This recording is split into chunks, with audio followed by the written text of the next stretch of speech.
एक नौजवान जन्म से ब्राह्मण किसी और गांव की एक बुरी स्त्री से प्रेम में पागल हो गया।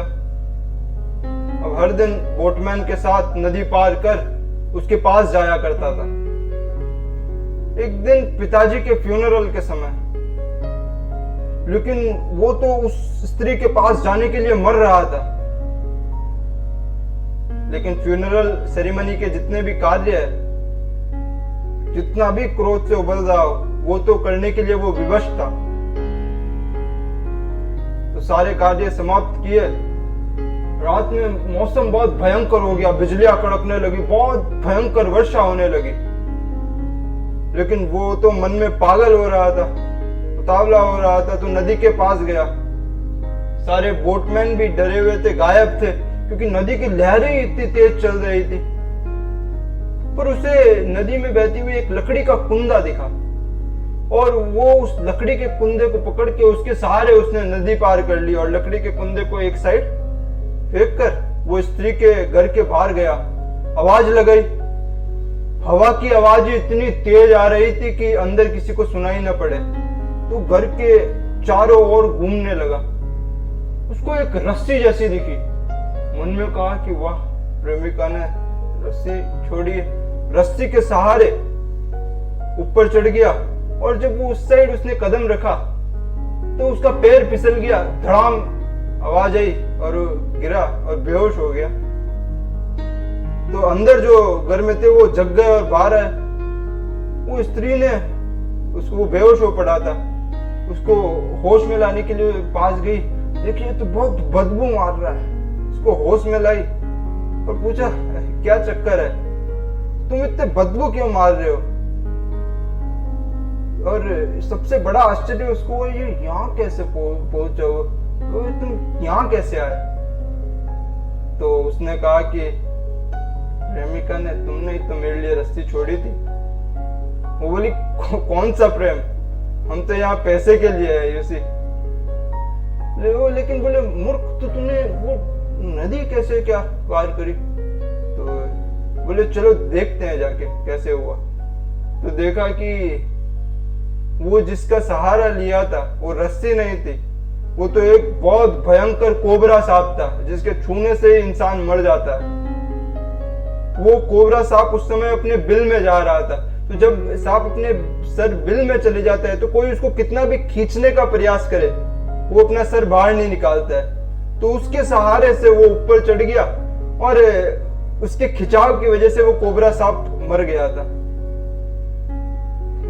फिर जाके देखा तो वो लकड़ी का कुंदा नहीं था, वो तो एक बहुत पुराना मरा हुआ नदी में तैरता हुआ शव था। इसलिए वो इतना बदबू मार रहा था।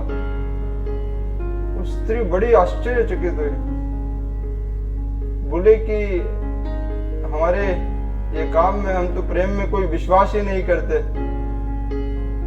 लेकिन अगर ये प्रेम नहीं है तो ईश्वर ही कृपा करे।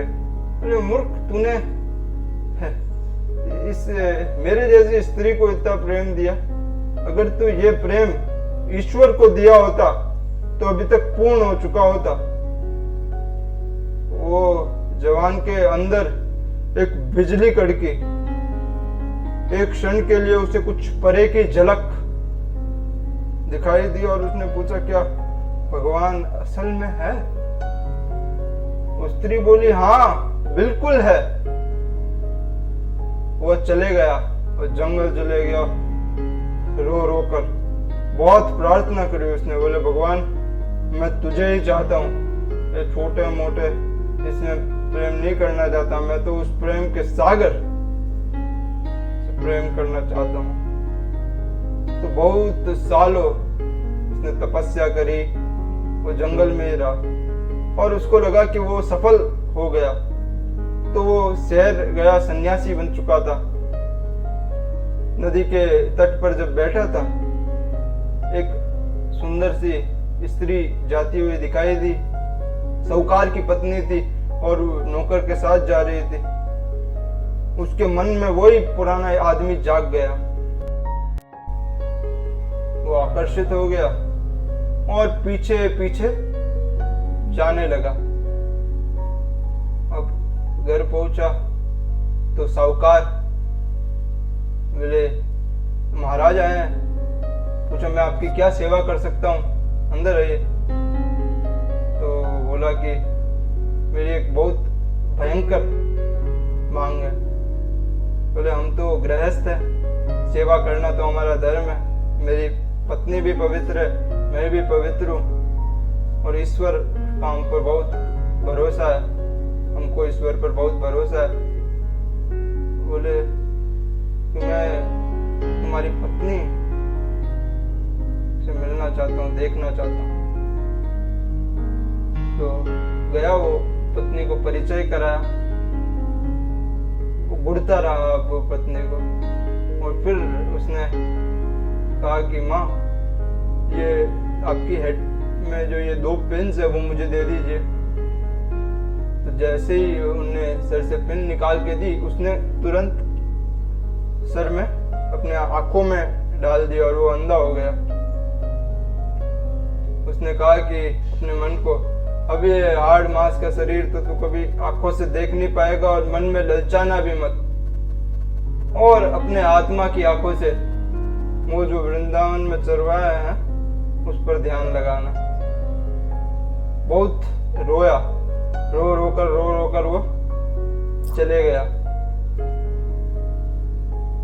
ये कहानी है संत बिल्वा मंगल की, और कहते हैं उन्हें भगवान कृष्ण के रूप में दिखाई दिए। फिर उन्होंने बहुत सारी बहुत सुंदर ईश्वरीय प्रेम की कविताएं लिखी हैं, और कविताएं के पहले जो गुरु को नमन करते हैं तो उनने उस पहली वो स्त्री को नमन किया अपने गुरु के रूप में। ये कहानी पर हम मनन करें।